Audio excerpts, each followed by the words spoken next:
going on? But also, this is the guy I've trusted for a while. My mom trusted He's a him. victim. This, that, and the He's a third. victim. So do I call my mommy and say, "Mommy, come pick me up because this happened"?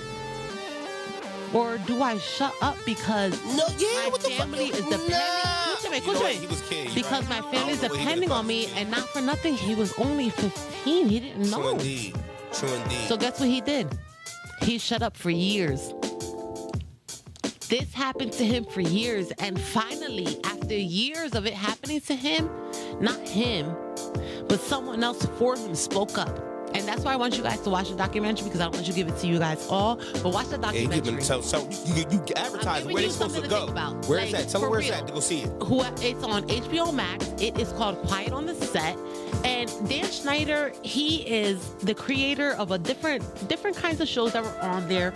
Brian Peck was actually, like I said, convicted in 2004. He only served 16 months for the crimes that he was convicted of, which is beyond my imagination. You raped and sodomized a 15-year-old boy. You was a grown man. You got 16 months. And why? Because 50 plus supporting people showed up in court for this man. This is Dan Schneider, and right? they were not only celebrities. Yes, that's him. Okay. No, that's not. That's Dan Schneider. That's not what I'm talking about. Brian Peck. All right. So Brian Peck was convicted of these crimes only because he was caught, on audio, because Drake went on audio and secretly recorded him. Admitting to his actions that he took against Drake. And he said, "Are you recording me though while I'm telling you I'm sorry for these things that happened?" I'm watching you go in right now. Like, bro, you raped me? Oh, he asked him that shit on tape? He said that to him.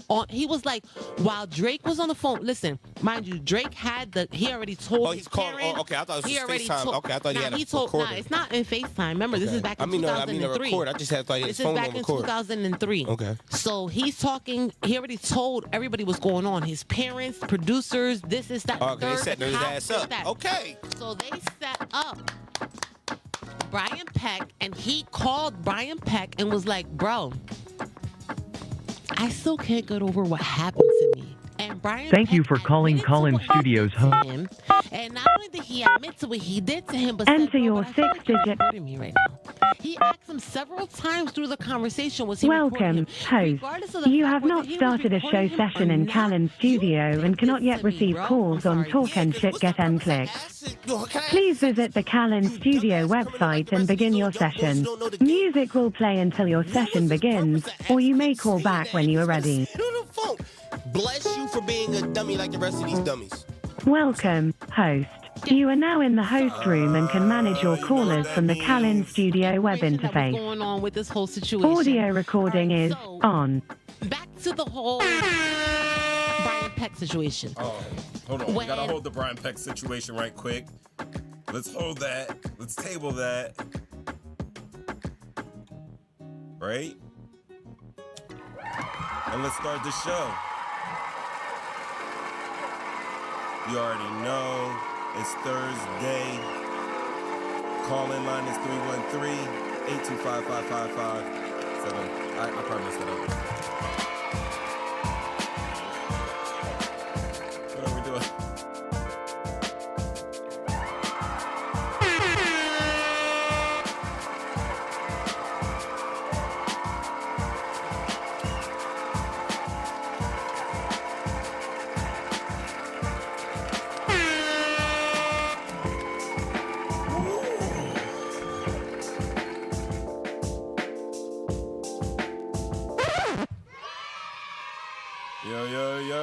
Yo, talking shit, getting clicks. I'm mode 3 times, and it is, you should know by now, it's not the me episodes. Let's cut through the chase. It's the we episodes. Mainline's in the building.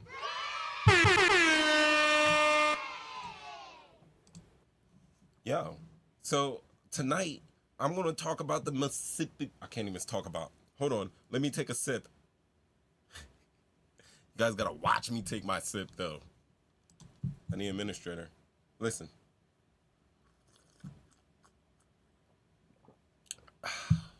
parched.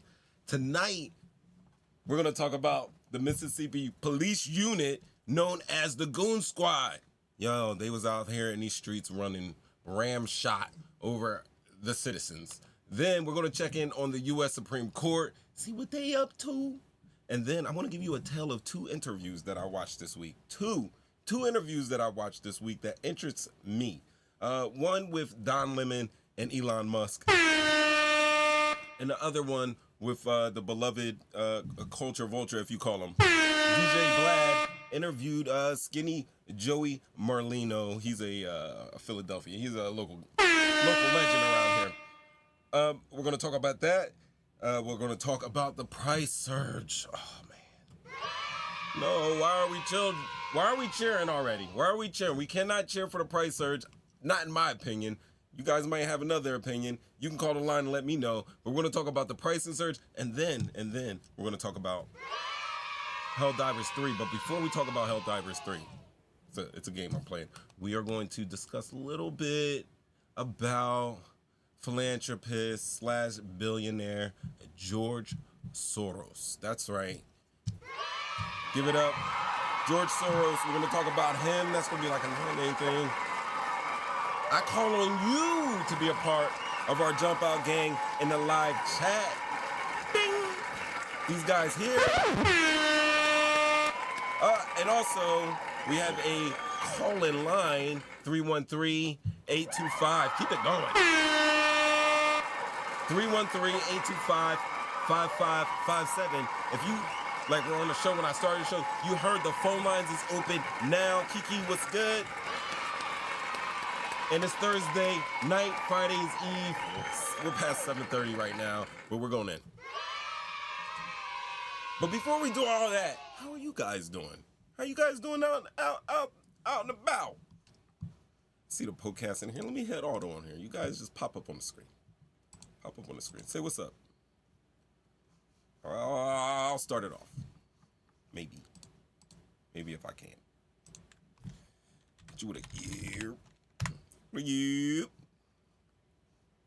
Maybe my chat select's not on. That'll do it. So what you guys been up to? Anything new? Anything new?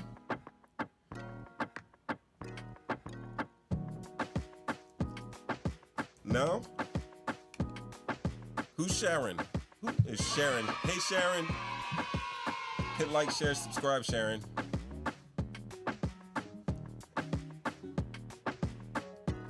Ramen's good. Taking it easy.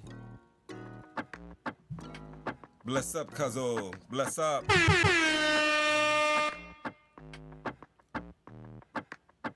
You guys are so nice in the chat. You guys are beautiful people. Beautiful people. Hey, so damn, what's all that? What happened this week? I heard I got caught the tail end of Tormenta and Reki talking about the documentary it's on HBO Max, right? I think it's on HBO Max. And hold on, let me play the video. And when I scratch the record, we scratch the record. Drake Bell. Let's go to it. Entered the courtroom after he said this happened right to here. me. Yes. After he said this happened to me, I'm going to go testify against him. When he walked in, oh, there you go. You know how you see like people for the defendant and people for the victim? Yeah. Guess what he seen? What he say? What he saw? I'll give you a quick second while I drink my sponsored. There they are. Monster. It better have been his parents over there. Nobody? I'm going to say nobody. Nobody should have been there. That's what I would have thought of, right?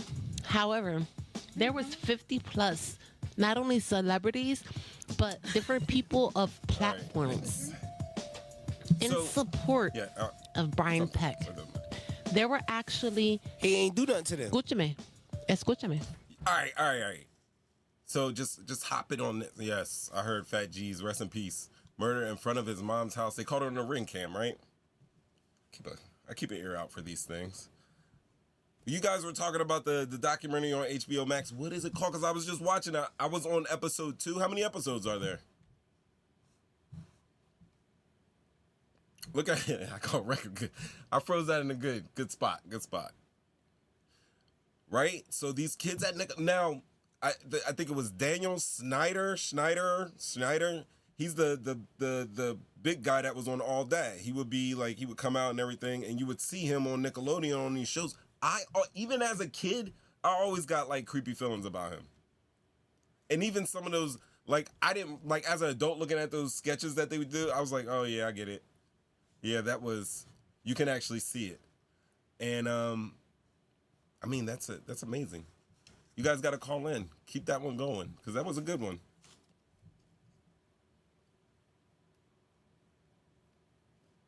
Call in, keep it going, because yeah, talk that shit, or else I'm gonna have to press on. But I can definitely circle back for that, because it was a really interesting documentary. And it's like, yo, like, damn, like, I grew up on Nickelodeon. Pete and Pete, Clarissa Explains It All, The Secret World of Alex Mack, Are You Afraid of the Dark, all of that shit.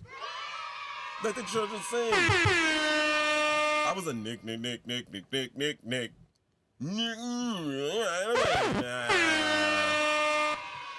Jason Handy, yeah, like their PA was in there just handling the kids.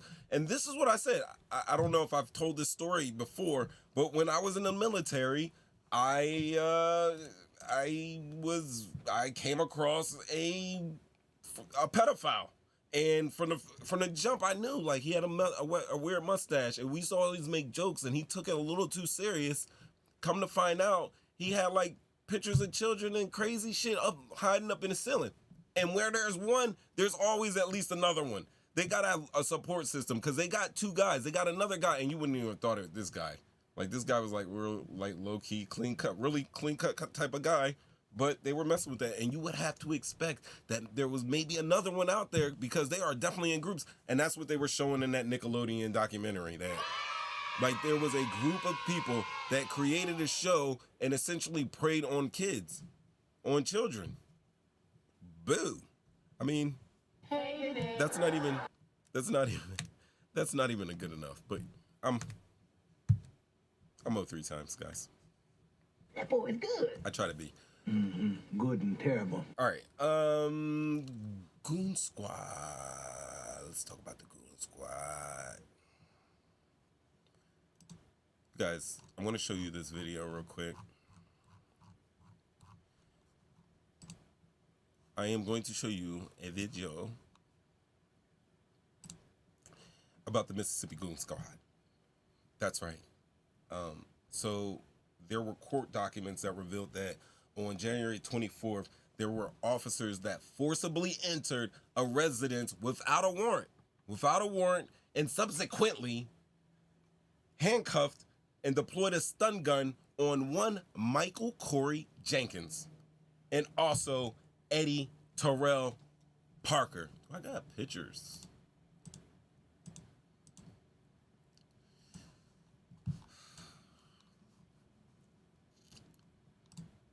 Not good stuff, guys. Not good stuff at all.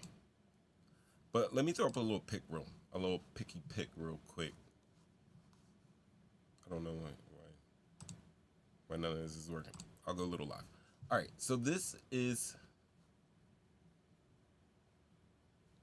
I was looking for another guy, but they pulled up. I pulled up the pictures of these two black men that were assaulted by these 6 police officers. Here's Michael Corey Jenkins. Look at his scars. This is Eddie Parker right here, sitting next to Michael Corey Jenkins. But basically what happened was there was an incident, and the officers subjected these 2 men to assault with a actual say object. They beat them, and they repeatedly tased them over and over for approximately 90-minute duration. That's like watching Pootie Tang. Imagine from the beginning credits to the end credits of Pootie Tang that you're just getting your ass whooped, you're getting stunned, and you're getting basically interfered with objects of a sexual nature. I can't believe this. I gotta do this on YouTube. I gotta talk this talk on YouTube. Right? So that situation escalated, and when one deputy fired a gun inside Jenkins's mouth, let's roll back up to Jenkins. This is how he got those scars. You know how I got my scars? Could you do like a southern, whatever. I'm out of control. The situation escalated, and gun inside his mouth, shot fired, lacerated tongue, fractured jaw, and then a bullet exit through his neck. That was per the court filings, but we can actually see his neck. Excuse me.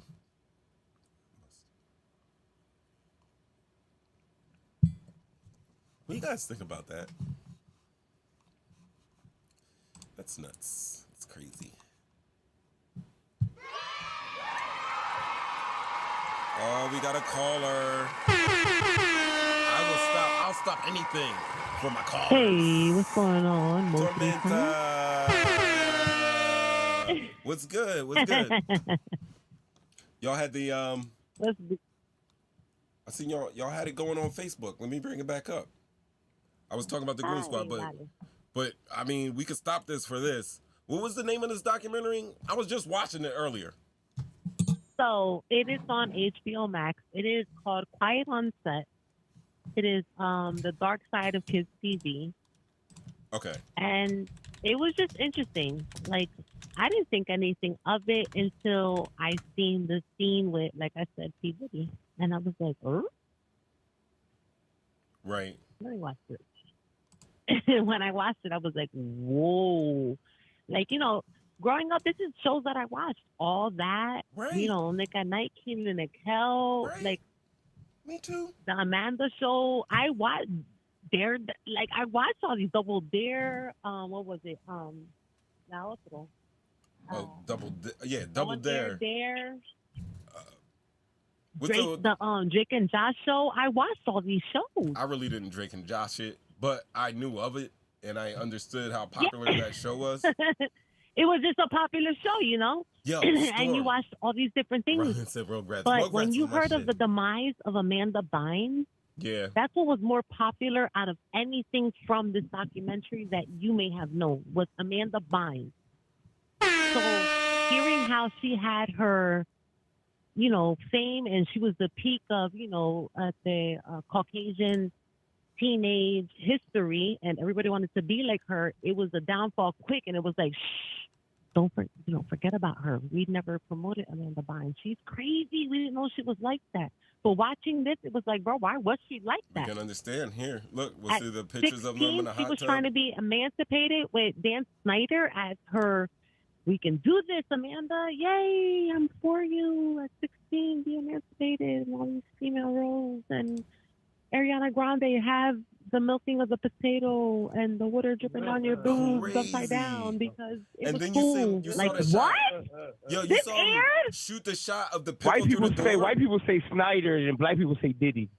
White people say Snyder, then black people say Diddy. They were Diddy. They were Diddy, but in the white community. No, I'm telling you right now, these people were Diddy because Diddy funded a lot of this stuff and Snyder ran it. They were Diddy. Oh, so Puffy was like the ringleader of a lot of this shit. Puffy was in the episode sitting down with the freaking margarita or whatever, the drink, saying, turn the helicopter on. I know how to wake them up. Hey, yo, when you said that, I was confused. I'm going to rephrase that. That's crazy. These young boys was like, Diddy, he's sleeping. I don't know why he won't wake up. Our friend is knocked out on the sofa. We already poured the white stuff down his face. We're going to say it's spoiled milk down his face to wake him up. He got spoiled milk running down his face, quote unquote, knocked out. And when I tell you not just a little bit, I'm talking about like maybe a whole gallon of spoiled milk down his face while he's, quote unquote, knocked on the sofa. And then Diddy's like, oh, put a helicopter down his pants. They run back over, put a helicopter down young boy's pants. They're like, Diddy, he still didn't wake up. Diddy's still chilling with the drink. And he's like, you know what? I didn't tell you guys this. Here's the remote control to the helicopter. Let's turn it on. So when they turn on the young boy's helicopter in his pants, of course he hops up like, there's a helicopter in my pants. And he's swinging, back and forth with a helicopter in his pants. And Diddy is freaking laughing. Make it make sense now. Oh. Fuck all that. That's crazy. See, I didn't see that part. I swear, bro. How many episodes are there? Because I was on episode 2. No, so bro, there's 4 episodes of the documentary, but okay. You have to send him the clip of what I sent you. Right. Because okay. I don't. She put that together. On her own. This is just different. It's not. It's different clips of the different episodes that aired on. Right on Nickelodeon. Yes, and the Ariana Grande one, she was laying down, bro, I saw upside down, spilling as water if on somebody herself, is dripping. And then we had the You seen potato. it? Yeah, and I watched aired. That aired, bro. That aired. Yo, the pickle guy slips a pickle through a hole for Ray Romano, who through eats the the pickle hole, like, the hole in the door. What do you know the hole in the door is? It's a glory hole. Yeah, that's what Jerry Jones what's said. What they call it? Just glory hole. Glory hole. Yeah. And they were saying it's the pickle hole, though. It's the food in the door, bro. When he bit into that pickle and them juices flowed, if you saw anything less than what it was, you are freaking dumb as hell. In a sale asylum. LGBTQ, this is where you come from, time, bro. This is where they come from, the alphabet community. And I ain't talking about pain. Have you ever been swallowed? Nah, I can't even. I swallowed. Yo, but this is my question. Yo, in that same scene, when he slips that pickle through the hole, that hole is surrounded by like white goo. Did you see that? Yes, you see, and not only that, bro, but after he got the pickle, and he was so happy to get the pickle, bro, what was the next thing he did? He freaking double-fisted, bit that shit, and that shit oozed it out like it was supposed to. Talk to me, right? Why is that aired on freaking teenage television shows? Like, hey, eat the pickle, it's cool. And we're just joking. And how would Raymond Romano, even his judgment, like, you're in on that joke. Like, as an adult, I would be like, yo, like, this is Nickelodeon. How in the hell? Freaking like, 41 I got people. kids. Like, why would I do that? For the 41 people that showed up to court in defense of Brian Peck, not only actors, but production assistants, et cetera, for Nickelodeon. 41 of them showed up in defense of him after he admitted to sodomy and et cetera with foreign objects, all type of stuff. With a little boy that was 14 years old. Can I say one thing? Go ahead. Can I say one thing? Mm-hmm. All right, because I didn't say this when we was on the live show, but I want to say this then, because I don't want to discredit everybody who gave him praise, because I know I just did Fed time, or if you ever did state time, people write letters for you because they love you and you about to get sentenced. They don't have to know what you're getting sentenced for. They just know you about to plead guilty. They was in the courtroom. This is what I'm saying to you. I don't. For those that were in the courtroom, it's on them. Yeah. But if all 42 people were in the courtroom, because I know I had people write letters for me, I could have been a lying ass fool. Right. I had my own kids wrote letters for me. If I was lying and I didn't tell them what was going on, they would have been wrote letters for me in the beginning. So he's such a great person. So some people might not feel like that. I get that. Reckless World makes a great point when they're sending letters, but Storm also counters with there were a shitload of people in that courtroom, and I think anybody that was in the courtroom, I mean, other than his mom, if his pops was in there, I'd have but mama's always nobody. Yo, anybody that came in that courtroom on his behalf or to speak on that man's behalf, I think they should follow up on. That's all I'm saying. Exactly. We agree on that shit. Follow up, please.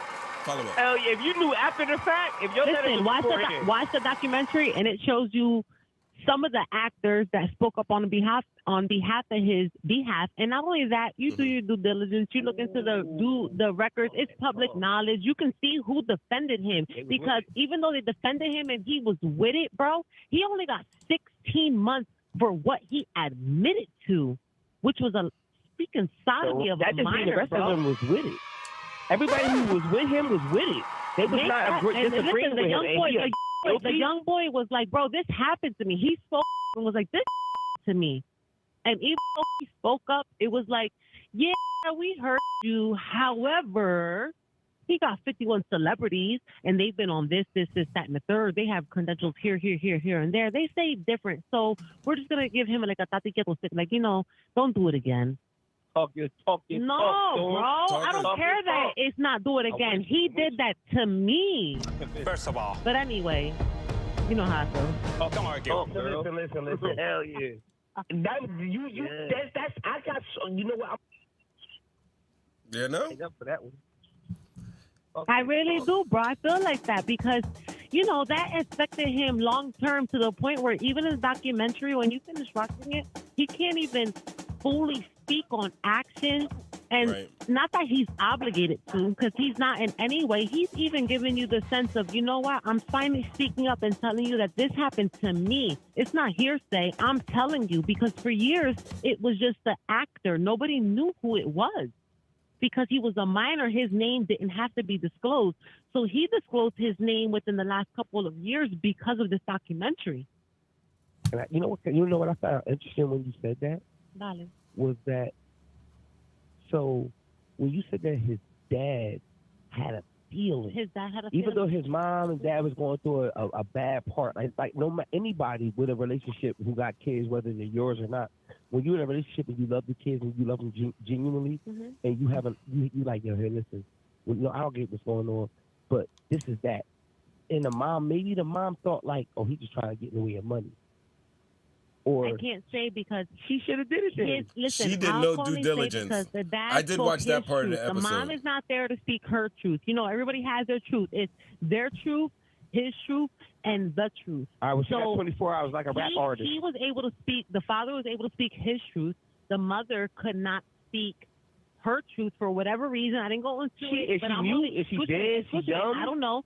Good to it. Oh, that's hard. She's guilty. Said it in the behalf of the documentary that I heard. She left However, she was like, she left her son in the evil clutches of that man. By her, it was actually, so the kid that it happened to, Drake, his girlfriend's mother is actually who discovered what happened, because Drake one day just stopped freaking answering Brian's phone calls. Brian called him, and we're going to say exaggerated, like 30 times in his cell phone. Who's Brian? Brian is the dude that was convicted of sexually assaulting him. Yeah. And he was just like, bro, I'm not answering him. I'm at my girlfriend's house, I'm chilling. But then he wound up calling the girlfriend's house about the same amount of times. Back to back, like 30 freaking times. The mom finally answered and was like, what do you want? Gave it to Drake. Drake was like, listen, I double booked plans. My bad, I forgot, but I'm chilling with my girl tonight. And when he hung up the phone, he kept calling his cell phone back to back. This so guy, the girlfriend's mom pulled him aside. The pickle guy. Yes, him, the pickle man. So she pulled him aside and was like, what's going on? And he was like, oh, he gets like that. He just wants to make sure I'm okay, da-da-da. But the mom was like, bro, no. You're freaking 15 years old. This man is 40-something years old. Like, that doesn't make sense. He is not calling my house this amount of time looking for my daughter's boyfriend for nothing, for Disneyland. What is going on? Mind you, this is the girlfriend's mother of Drake Bell. And he looked at her and was like, and like kind of relieved a sigh, like, somebody understand. I have to tell you what's going on, because for years he felt like he couldn't say nothing. So he was being abused and had to show face for years while this guy was doing it to him. But finally somebody spoke up for him and was like, yo, this shit don't make sense. I don't understand this. Right. And you can't make me see past that, because this doesn't make sense, bro. I can't look forward from this. Something's going on. And if I don't report it, I can't. You can't be right with yourself. That is real. Not the pickle man. But everything you said, you know what's crazy? Because I know, like, can I say this? Mm-hmm. Yo, I have never been through that route, but I have been tested. And that shit is crazy when you actually just being tested. Like, motherfucker, that shit ain't real. That's just some other shit that niggas don't talk about. Niggas tried me, bro, and I didn't even know motherfucker was trying me yet. So like, and like by the time I realized I was being tried, I was like fucked up. Like, I can't believe this shit. And just like, man, listen, I understand these little motherfuckers going through the shit that we going through, yo. I was blessed by not having the motherfucker either kill or figure out what's gonna happen next. But I know what it is to not know what's going on, and then all of a sudden you realize it's the last minute, like, oh shit, yo, niggas is trying you. You think I'm talking about regular niggas, not realize that hood thug shit. Like, I know what that shit is. So imagine these niggas deal with money, they mamas and daddies is pushing them, they young, they don't even know nothing about the world. Like, I was already at fucking damn near my 20s when this nigga shit happened to me. I'm like, oh shit, I'm slipping. So yo, it's just savage though. To give up like 16 months? 16 months. You give it, we just said last Thursday, we just said early Tuesday, they giving people life for drugs. Yeah. And then the other dude. But you let these dudes do this, you giving them carpet floors in a jail. Good said, the other dude on the show, okay, it was two actual child sex offenders, child predators, however you want to label them, child fuckers, assholes, you need to hang them, but you know, them fuckers. Jason Michael Handy was another one. He was a production assistant. I was just about to pull him up. He was only sentenced to 6 years. 6 years. And one of the people he was convicted of, and some of the stuff that he was convicted of, when they raided his, household bunker, whatever it was, Storm, he had plastic baggies, Ziploc baggies. Tormenta, hold on for a second. Okay. Let me tell you, because you've been talking a lot. Let me use my voice. Yo, this MFer had plastic baggies of all of his victims with a token from them. Like, he had the panties of a 7-year-old girl in there. All right, go ahead, Storm. Finish it. Yes.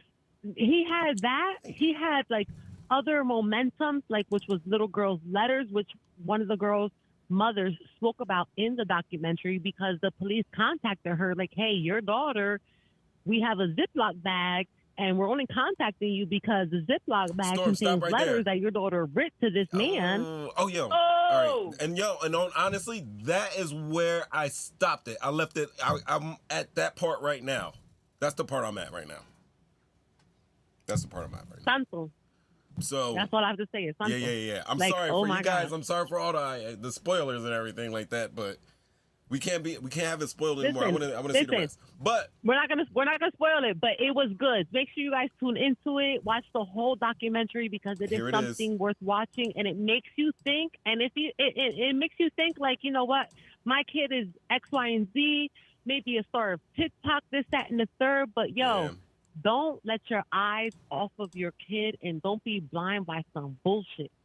Make sure you guys stand 10 toes down. And if you see something that ain't right, it ain't right. It ain't right. Don't turn the freaking, don't turn your eyes to it, because it's like, oh, well, I don't want to be that parent because I don't want my kids to be not able to get roles, this, that, and the third. Bro, be that parent, because at the end of the day, all these kids that are now adults speaking on this documentary were saying, I wish my parent was that parent. I wish I had the balls to tell my parent. Make sure your kid is comfortable telling you any fuck shit that they see going on around them. Exactly. Because at the end of the day, for mine, I'll bleed red for them any day. Let the children say. Beautifully put, Storm. Now, Storm, don't go nowhere, because I got a question. Now. My asshole side is coming out right now, right? And I have to, and the asshole. Don't hit that. I'm not going to advocate for the devil. I'm not advocating for the devil. I'm not going there. My whole thing is that we see how jacked up these, specifically these two kids that came from Nickelodeon, right?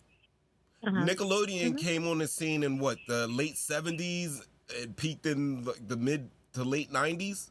And they were out of there by mid-2000s? I don't want to say, but the 90s is when these shows were very popular. Very popular. That was my Fridays is Nick at Night. Nick, all that Nick, all the kids shows. But my question is, where is the Disney documentary? Because that's been going on for decades. Disney been at it since at least the 50s. When are we going? Both of them. How many Disney? And not for nothing, one I can think of off the top of my head is the freaking Little Mermaid original disc cover photo where they had the multiple. Excuse my language, penises. But I'm gonna say it You correctly. don't have to say. Politically correct. They had a whole bunch of little tritons and stuff all over it. What else do you want me to say? If you got that, if you find, I hit the censor, right? Because I know she was going. I'm getting good at that button. But the thing is, like, if you find a copy of The Little Mermaid and it's a VHS copy, you will see exactly the original what they're talking copy. about. I have it. So yeah, now if you're looking at all these little gags that they threw in on Nickelodeon, aimed at kids, and we realize that they've been doing that in Disney for like every time there's a Disney animated Disney film that comes out, you can go to TikTok, you can go on Google and just look like Disney film and sex or whatever, like Simba lays down and the dust spells how many sex years out can you and look at everything the like innuendos? And how many innuendos that they have been putting in cartoons since forever, since effing Mickey Mouse was sticking his dick in cheese, making it Swiss cheese. They've been since freaking ¿cómo se llama the skunk that smells her? Oh, Pepe Le Pew. Oh, he was definitely. He's a freaking pedophile. He's a pedophile, bro. She's like, I don't want to. He's like, come here. I smell you. Oh, look. Shit. Oh, shit. Oh, shit. All right, then, yeah. Yes, he does. That's the right? truth. Oh, my God. And she's like, bro, I don't want you. Why don't you get off of me? He's like, I don't care. I smell you. That's the truth. It's un carifreco. He wanted it. Oh, God. He wanted it. You killed that one. Yo, you killed that. I feel like I should just for the sake of it. But seriously, Mickey was making Swiss cheese with his dingling.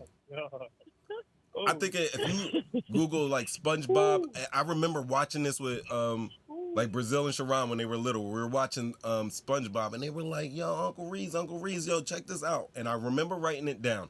It was SpongeBob episode 43. A blind little old turtle creeps into the Krusty Krab and bumps himself into the shell, and he goes like this. What the fuck? Like, what the fuck? This is what I do. And that was just like, that's a small tidbit. Yo, we do this on our regular? What? What we do on the regular? No, just doing this talking shit. Cause what you say? What you say? Who said what? The young Lindo said, hey, yo, my asshole side is turned up. I'm wild. LOL. Like, I thought that shit real. I thought that shit she just said was real. That shit all the time. I'm reading the chat. Do not worry. Bro, I that shit was funny as hell. I can't. You can't stop. Stop. Chill out for a second. Bro, I was trying to not laugh so loud. That's my point. Stop saying it. I think this is the perfect time. Bro, when I read it, that shit was funny as hell. That's right. Talking shit, getting clicks, Mo 3 times. It's Thursday. Talk we episodes. I'm turning it to the little logo because I've been doing an intermittent fast and my eat time ends at 9 o'clock and I got to get some protein in. Pause.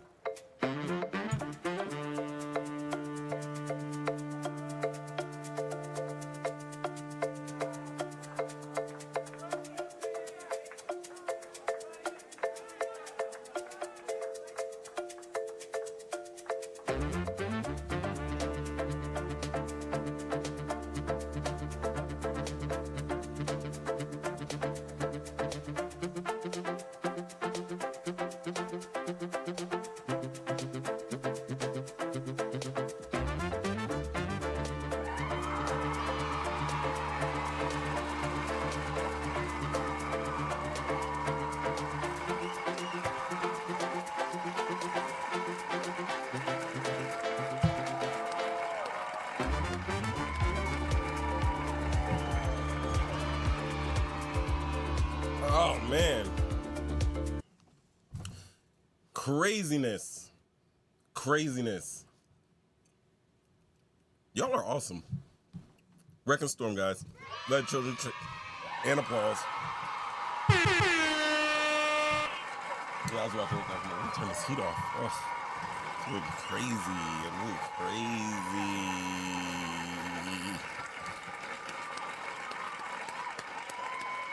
That was a nice little side mission we just took.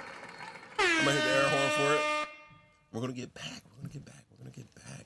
We're definitely gonna get back to this. All right. So I was talking about the Mississippi Goon Squad before we took that beautiful little side quest there.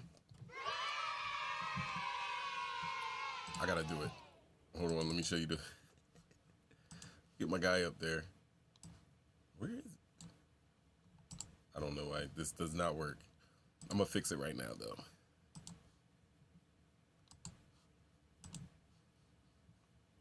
Do you guys not see a picture of Reckless behind me?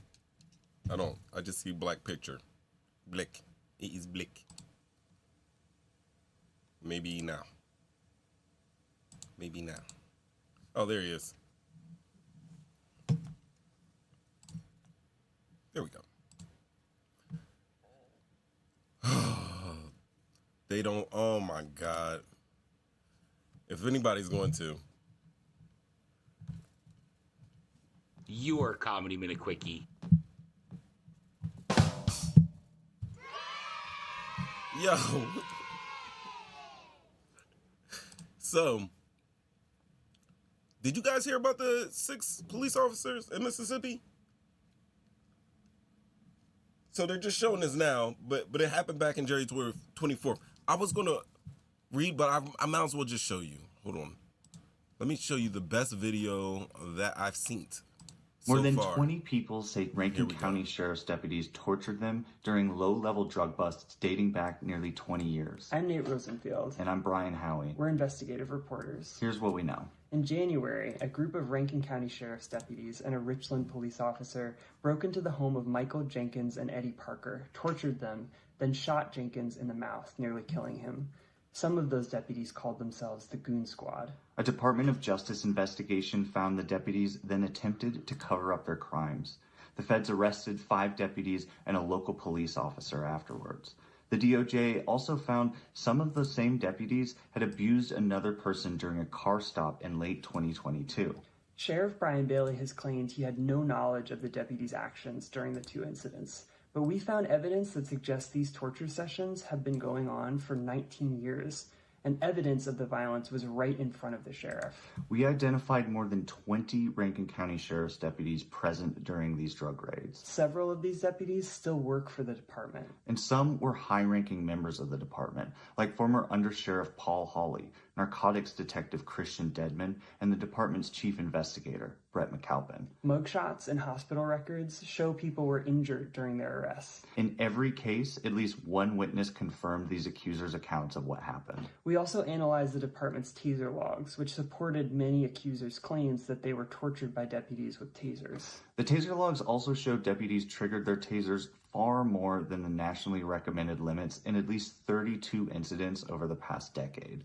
But incident reports written by deputies don't mention using their tasers or injuring anyone. At least 5 people have sued the department, claiming that deputies associated with the Goon Squad beat them, choked them, and forced them to conduct drug deals. 6 people say they complained to the department or to Brian Bailey himself, but their complaints went ignored. I tried to reach their sheriff to tell him what's going on. Wouldn't take my call, wouldn't take me to call. Went down there twice to see him. He's there. I knew he was there. Never got to go in his office and see him. Finally, he answers the phone. And I said, hey, I want to let you know I'm Roy Loveday. And your deputies came. Oh, I know. You're that meth cook. No, sir, I'm not a meth cook. In fact, there's no meth in my house. There's no cooked stuff in my house. I want to let you know. Oh, you've got this recorded. I said, no, sir, I don't have this record. This is a cell. I'm calling you on my cell phone. I said, if you want, I'll come in your office and sit down. You can take my phone. I'll come and sit and talk to you face to face. I want you to know what happened. Oh, you're a goddamn lie.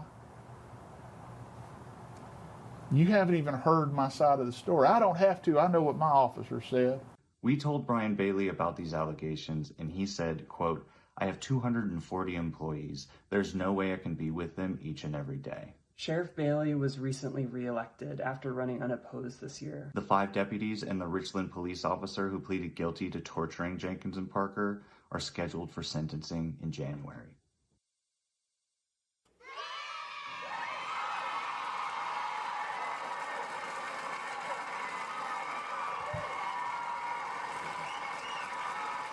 All right, so the police were sentenced in January, but as you can see, the sentencing was delayed, and they are now being sentenced. And they're getting some are getting 17 years. One police officer in particular, let me bring him up. Got a picture of him.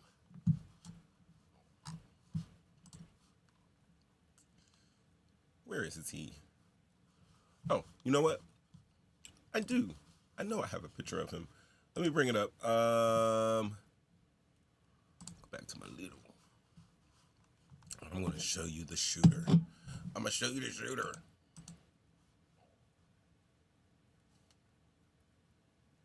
No, that's not it. That's not it. That's not it.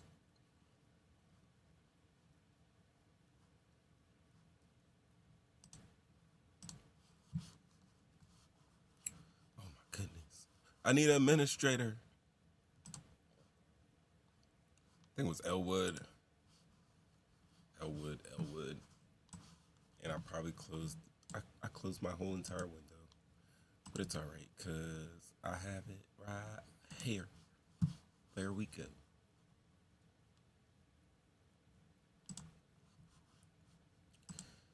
Let me also put on some music. Can you guys hear that? Can you hear that well? Am I too loud? Pretty good? All right, let me pull this up for once and for all. Oh, here we go. It was already up. That's why I'm having issues.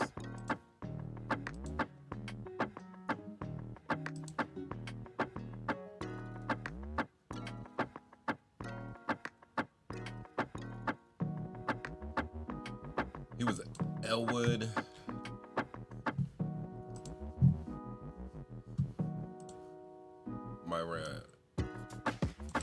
Here we go. Let's just find him here. Come on with this phone. As you guys can see, I keep everything organized up there. All right, so this police officer, he's the one that received 40 years, and right now the most out of all of them, and his name is Hunter Elwood. He's the one that basically gave that man his scars.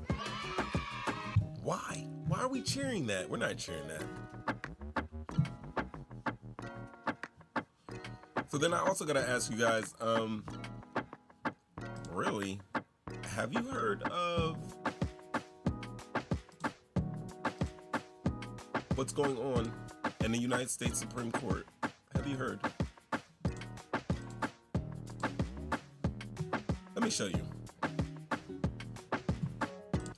I'm gonna show you. Yeah, I found a link to the docket. I am going to share this with the group because sharing is caring. Sharing this with the group. This is a list of all of the cases on the Supreme Court docket, things that they're arguing. They're arguing civil rights, congressional redistricting plans, health services, Federal Arbitration Act cases. A case in which the court will decide whether the serious drug offense definition in the Armed Career Criminal Act incorporates the federal drug schedules that were in effect at the time of the federal firearm offense or the federal drug schedules that were in effect at the time of the prior state drug offense. This is a great case. This is really what the Supreme Court's here to decide, things like this, where you have different legal scopes overlapping and you get to figure out who has authority over what and what supersedes what. And that's their jobs. You know, kind of boring, but also very necessary, specifically in the society that we live in. A case in which the court will decide whether the 8th Amendment's protection against cruel and unusual punishment prevents the city from enforcing a ban on public camping against homeless individuals.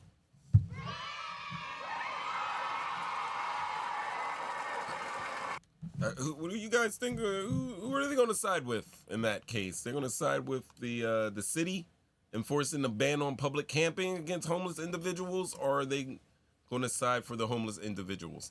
I'm going to go ahead and bet that they're going to side for the city. I'm taking all betters. You got my Cash App. Yo, so I like to watch these DJ VLAD interviews. You see, old VLAD. I like to watch the VLAD interviews. And he did an interview with notorious Joseph Salvatore Skinny Joey Merlino, right? And Joey's basically known as a prominent figure in the American underworld, allegedly leading the Philadelphia crime family. He came back into power in the 90s. We were just talking about the 90s because, you know, that's like a critical age range for these people that's getting a little salty. But let me tell you what, it interests me because I used to see Joey Merlino all the time on Action News, you know, going to an Eagles game or a Phillies game or something, and everybody was like always following him as a little kid. I was like, who is this guy? And then that is how I was introduced to what they call La Cosa Nostra. Right? Or the mob. And it was this guy. Always dressed to the nines. Fresh to death Joey. You can see the suits. Butter soft leathers. Signature cigarette. Right here, he looks gone. But he went on DJ VLAD, and like, this is like one of these people that I would like to get to know a little bit better, just because, you know, I have like a preoccupation with some crime stuff in my life. I don't know, but this is always like a public figure that has interested me, and DJ VLAD, like, I was hoping he was going to do better, but he did what DJ VLAD does. I'm going to put up a link to this also, so you guys can watch it if you would like to watch.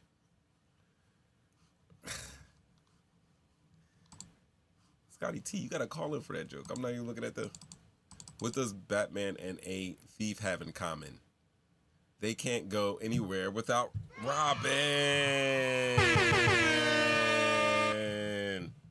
You know what? Your Comedy Minute Quickie. I like that one. It was clean, Scotty. Very clean. So, what's on that? All right, so he does this interview with Vlad, right? Vlade, that's what I call him.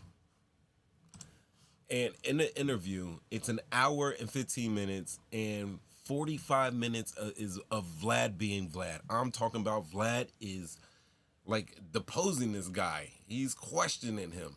You see the arm fold and face? Joey Merlino in that whole interview was stone-faced like that for 55 out of the hour and 5 minutes. 55 of those minutes was sitting in that position. At one point, he kind of threatened menacingly Vlad, and I thought it was crazy. But, he was with these young Turks, basically, back in the day, in the 90s, and it was like the old mafia guys were coming up, and these new guys weren't having it, and Joey, allegedly. First of all, Listen. don't argue. That's Talk shit, get clicks. Mo 3 times. You know what I mean. We episodes. Check these links. I'm gonna go through these pictures. Yeah, that was Vlad being Vlad. All right, so Joey came on and he was like, I'm talking about these rats. He did a little interview with Michael Franzese. And basically, Michael Franzese was a mobster, and he had this gasoline racket going on where he was getting, like, he was basically selling gas and not getting taxes and whatever, and he was making millions and millions of dollars, but ended up ratting. Then we had Sammy the Bull, you know, he was running with the Teflon Don back in the day, John Gotti, and then he goes on, he does an interview, and Joey Merlino was like on his interview talking about I want to talk about all the rats. Hour and 5 minutes of the interview, Joey Merlino gets to talk about the rats for like 3 minutes out of it. But he does have a podcast. I'm sipping him up. Joey, come on the show.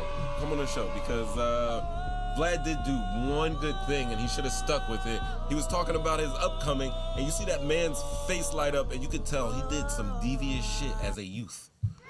You know what I mean? They're probably good, funny, crazy stories, and that's why I want him to come on the show. Tell me about it. Y'all would watch that. Would y'all watch that? Would y'all watch Joey Merlino talking about his misspent youth on talking shit, getting clicks? Let me know. Let me know if you would like to see that, because that's what I would like to see, not Vlad trying to get this man back in prison.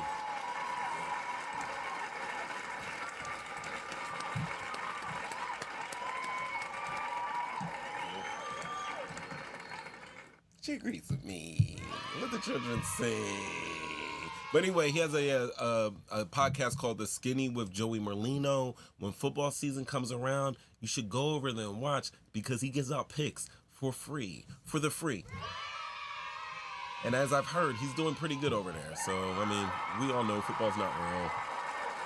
But this guy must have the script. He must have the script beforehand, because he's be making them picks. Yo, now I would like to talk about, honestly, Goon Squad, whatever. Vlad and Joey, I made that. I got to show you that. Because I made that. That's what we were just talking about. DJ Vlad interviewing Skinny Joey Merlino. I did not like the interview. Joey, awesome. Vlad, awesome. That interview, wasn't it. I'm tired of him, acting like a district attorney over there. He be doing that.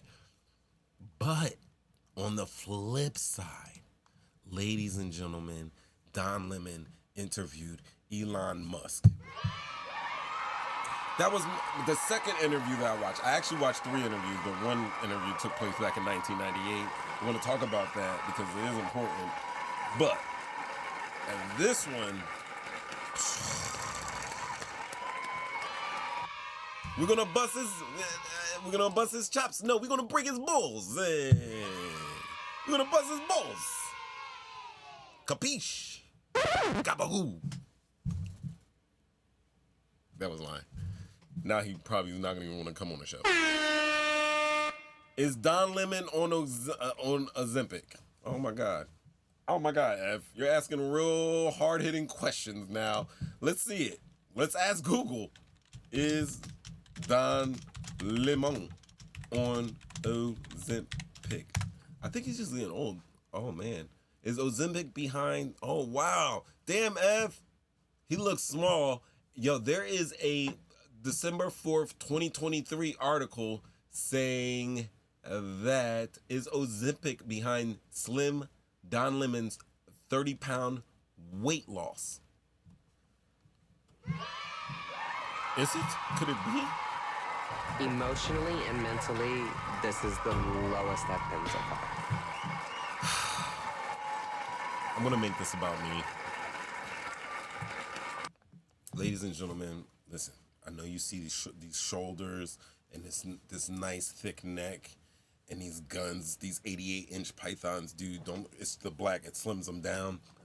I know you look at this and be like, yo, this MF is a Tyrannosaurus Rex.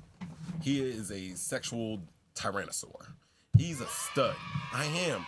But underneath this sweatshirt is sitting dairy, beer, cerveza, IPAs, Pale Ale, more beer, more cerveza, shots, pepperonis, fried things, oils, olive oils, butter, salted butter, unsalted, but everything is sitting below this. So I've been fasting, and I've been on the crazy fast. I'm not bad. I'm not bad, you know. I did shoot out a shot on my Instagram of me on my Peloton coming in first place. This MF pushed me. Like, we was in on like the cool down, and he was still pushing, so I had to put the resistance on him and stand up on him. Stand up on him, being like by 7 points. That's right, Bacon. Just telling all my secrets. Telling all my secrets. Is that the hard ass laugh emoji? Are you hard laughing at my Y'all don't gotta clap at everything. at my play? When you type, why is my wife yelling at me on Google, it'll give you a list of potential triggers such as But Bacon doesn't love me. Stress, mental health struggles, etc. What is that? I don't know what that is. But Bacon does not love me. So, but I've been good. There you go. Tastes like hippie feet. IPAs taste like hippie feet, Will.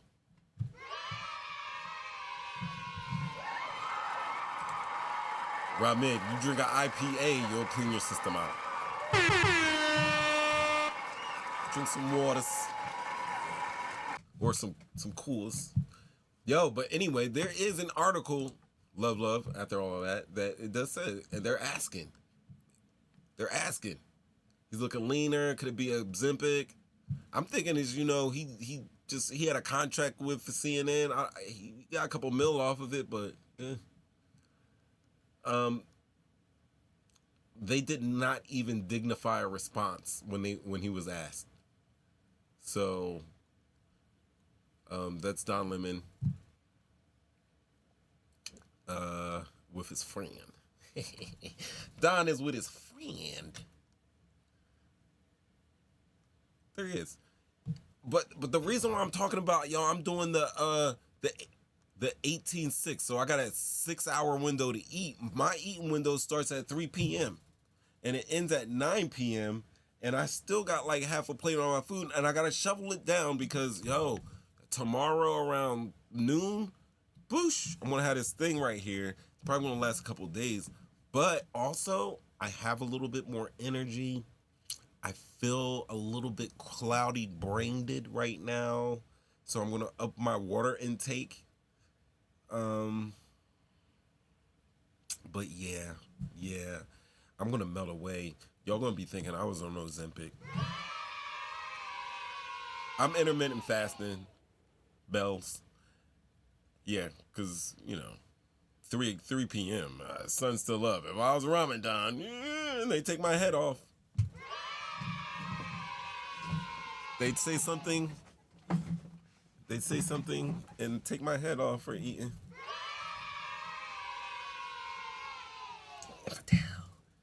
Infidel. I am doing good. I'm doing good. And as you said that, my phone just came up and it told me to get ready because I got 30 minutes until it tells me. Like, I got to stop at 9 p.m. But it's like 8:55 and I'm peeling a tangerine. Trying to get that last. But yeah, I've been exercising. I'm gonna just go back to walking my dog right quick until I get because I Pelotoned and I went crazy hard and not eating all day. It's not a good mix right now. So once I get stabilized, I'm gonna go back to the hard workouts. Until then, I'm gonna just walk my dog, do a little cardio, play a little Helldivers, keep my thumbs right, keep my mind right, keep my brain and my thumbs right. Got to. You must. All right, so thank you, Scotty T. I appreciate it. I appreciate the appreciation, definitely, from me to you, to all of you guys. I appreciate it. So Evelyn tried to say that Don Lemon is on Ozempic, which they did not dignify with a response. So, I don't know. I think Richard Hatcher's trying to put a effing curse on me right now. What is that all about?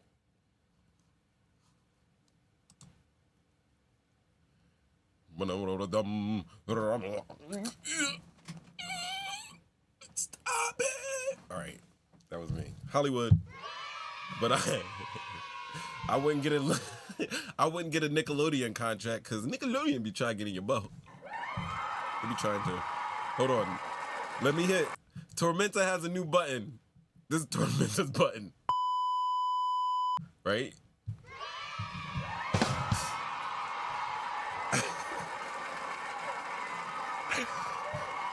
Oh, man.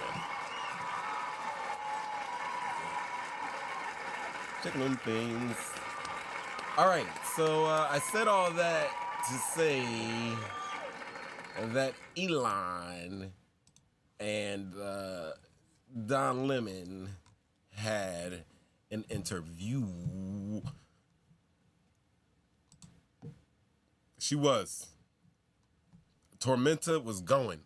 Like, I was trying to stop her, and then I felt bad for trying to stop her. I know, I'm like, it's my show, I'm hosting it, but I like to let you guys go when you go, and you get so passionate. She was so damn passionate about it. She does not fuck around, yo. And I agree with her, yo. Do not mess with the babies. Let the children sing. Let the air horns blow.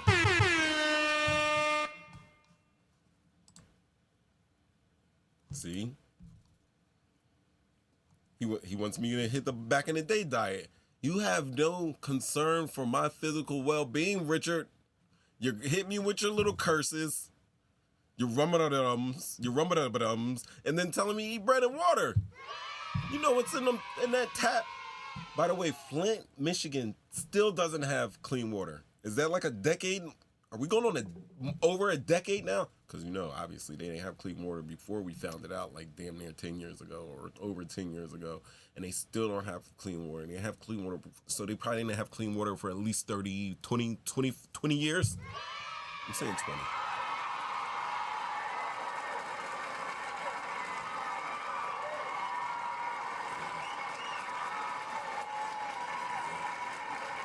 Oh, you can, hold on. So you can like time it out during Ramadan. Like, yo, like I'm feeling faint.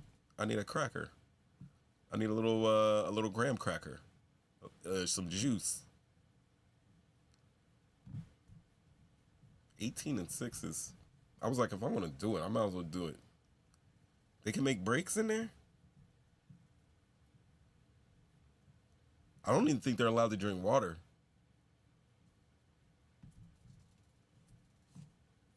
I mean, and if you think about Ramadan, it's kind of like Lent.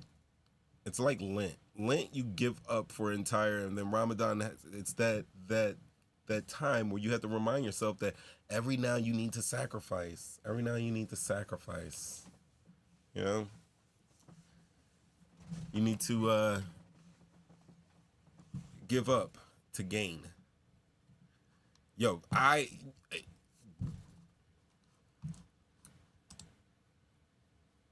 exactly. Violent New Jersey definitely has the rusty waters. I would say any major metropolitan city and its outskirts most likely have shitty ass water. We're not cheering for that. We're not cheering for that.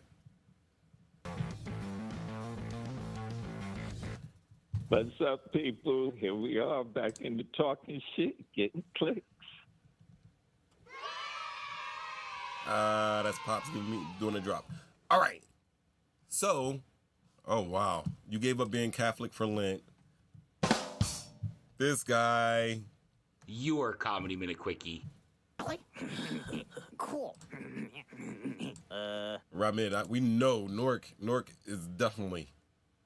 You probably gotta like take a pill before you drink out that tap water. You gotta ball that.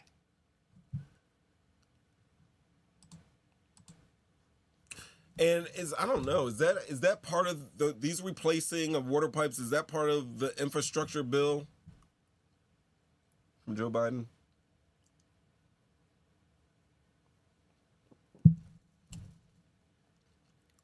I've been saying forever.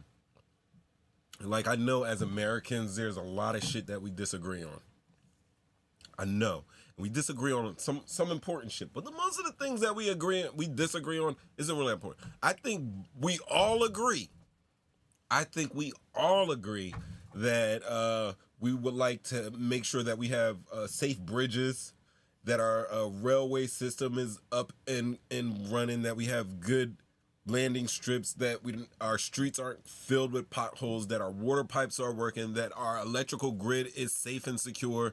Like, I think we can all agree that we need to put money into these things, right? Let's start with the shit that we agree on. That's all I've been trying to say. More bass. Will I have a water softener system? And yeah, you gotta get those pellets. They got these pellets you can put in there. Helps with the washer and the dryer and everything, but I don't drink out the tap. Like, Django drinks out the tap, but even then, like, just because, yeah, but I'll pour a bottle of water in them too. That's what you gotta do. Main lines, right? You gotta eat before that sun comes up. Fill yourself before that sun comes up. You'll make it out.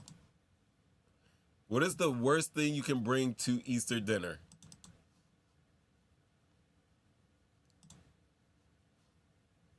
This guy. Groovy. That's because Jesus Christ is my God. You are Comedy Minute Quickie. So listen. I got, you know what? Pops.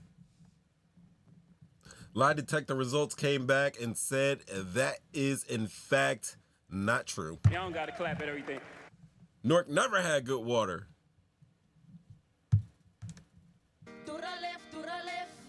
You see what I do? I start playing with buttons. That's what happens. I bet, yo, I'm not gonna lie, drinking fountain water was splendid. But now that I know what was going on behind the scenes, now that there's a documentary behind everything, including drinking fountain water, I know better. I know better, so I do better.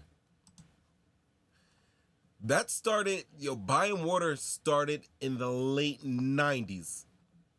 Buying bottled water started in the late 90s. All the rappers would come up on stage with bottled waters. Before that, we wasn't bottling water like that. You went into the pitcher, you went and poured it through the pitcher. You wasn't having it. Yeah, but I cook from the faucet only. I don't drink coffee from the faucet. I might boil noodles in there, but that water is boiling already. And I'm kind of iffy with the rice because you got to boil the rice with the water. I hope I'm doing it right. You got to boil the rice with the water, and I'm kind of like, I don't know.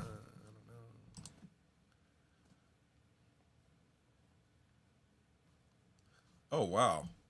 I didn't mean it. I can't do swallowed.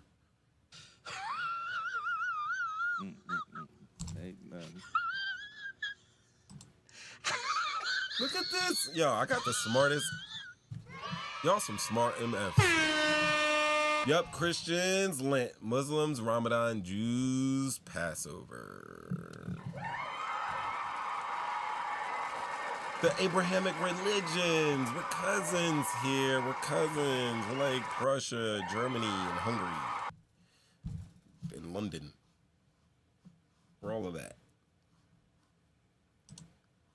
Cooking and coffee. And that's a shame.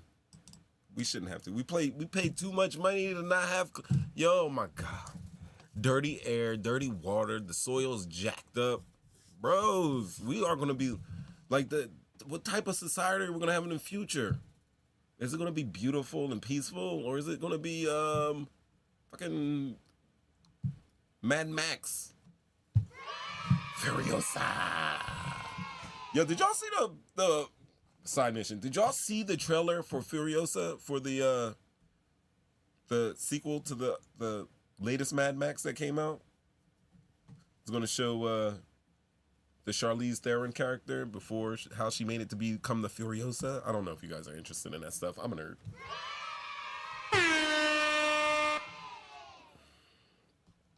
Yo, Young Lindo, if you out there, I'm a hell diver. For real, for real.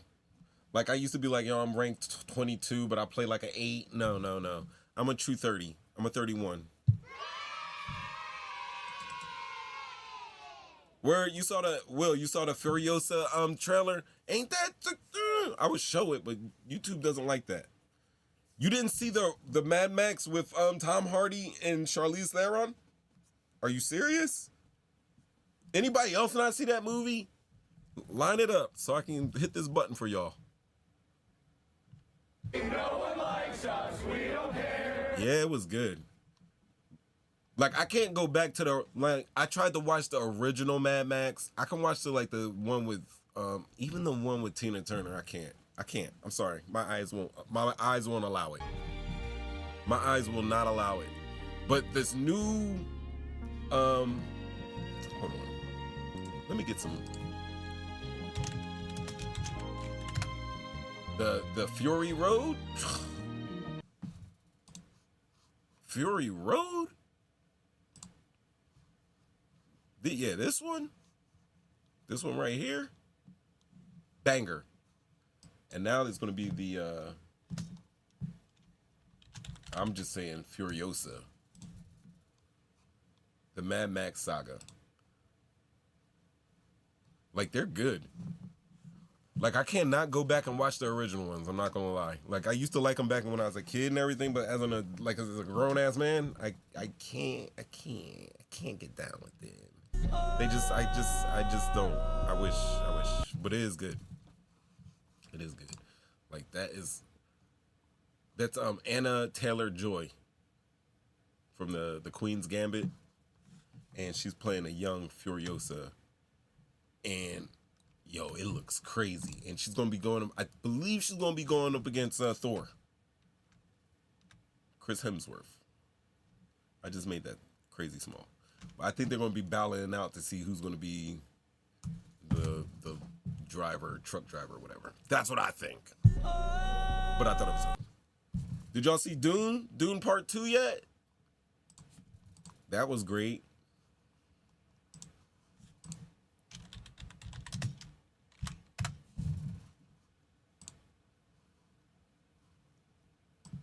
I think they said the box office passed Star Wars. Plenty of spice left in the tank. Yep, they got another one coming. I don't even know. What are we doing? What are we doing here? Yo, Dune 2 was pretty good. It was pretty good. I think you should watch it. It was like 3 hours long.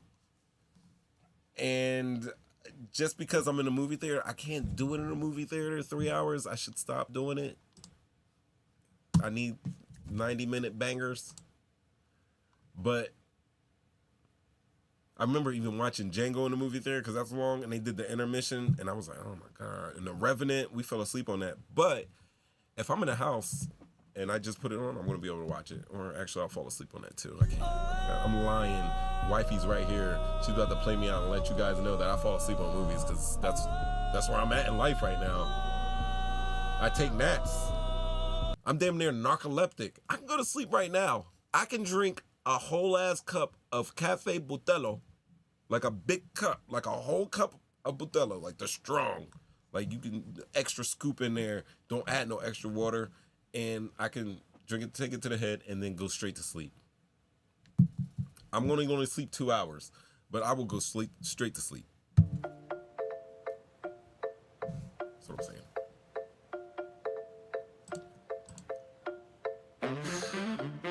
I did all that, and I should be talking about the Don Lemon Elon interview. Yo, but the interview was great, and this is the reason why, because Elon Musk talks about a couple of things. He talks about the Starlink. He talks about his technology, which is always interesting. He talks about the Starlink. He talks about the Cybertruck that just dropped. I'm watching people get in their new Cybertrucks, and I'm a little peanut butter and jelly because I want one. I would like one of those too. But he also has a Roadster coming out.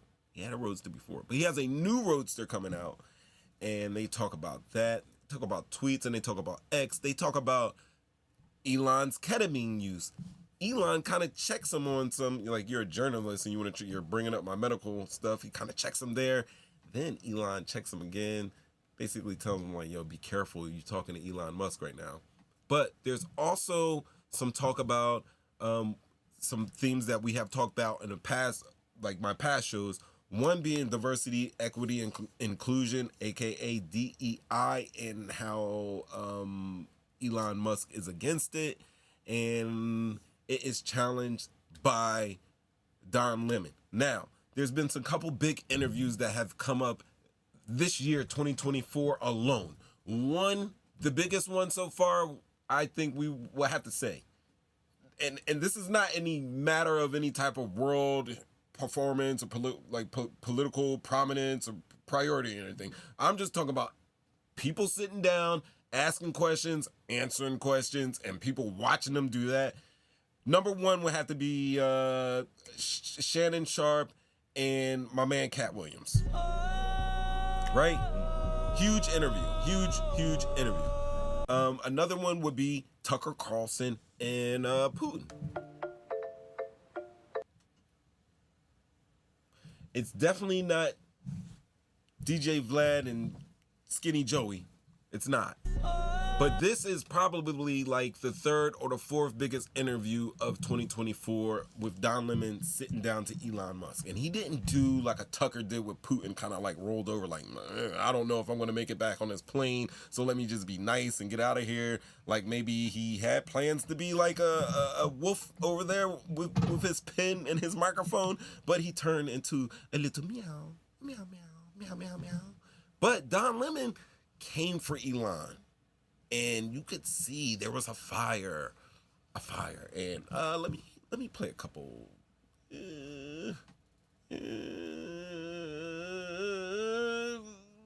Let's start. I'm gonna go to. First of all, let's play the. I don't know. Let's just start it. We'll then launch Starship, and then we have in Bastrop near Austin we.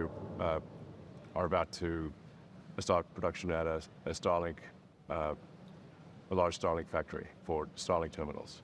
All right, he's talking about Starlink terminals. I mentioned that before. This is what Starlink is. Starlink is basically, Elon has a satellite called Starlink, and he has these little terminals, Starlink terminals, and they shoot back down a satellite internet. Now, as we get internet right now, it goes through really copper. We're going through other countries. Some of the signal does come from satellite.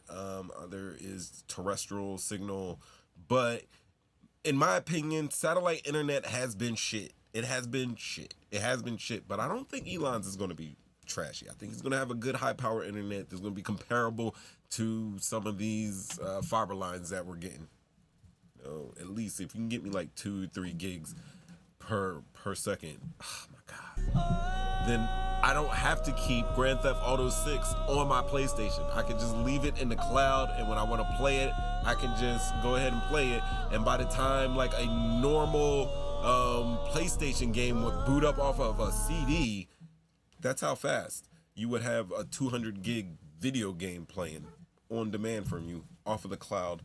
That would be dope. Scotty T has more jokes.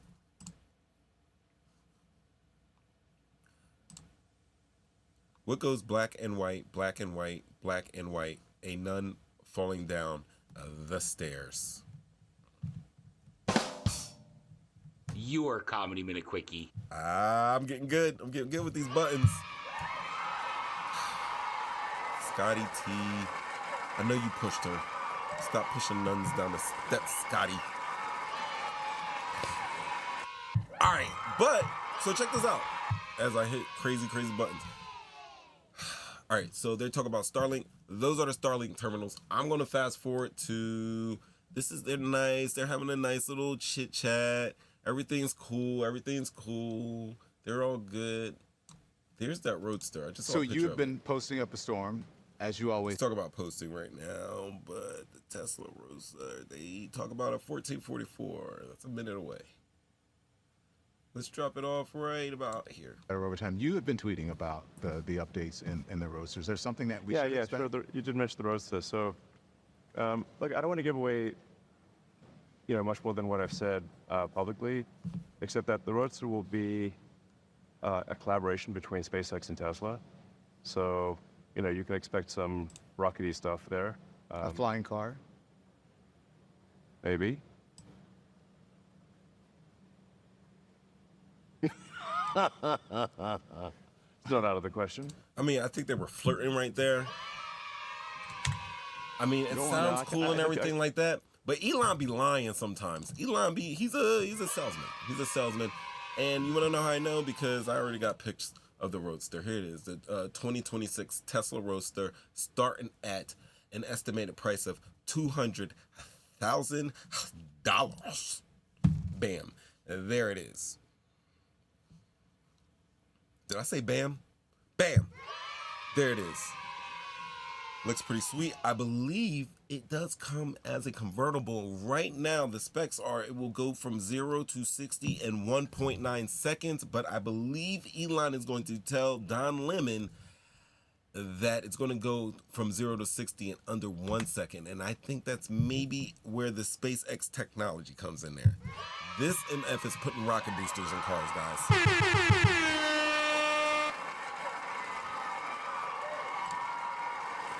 Yeah.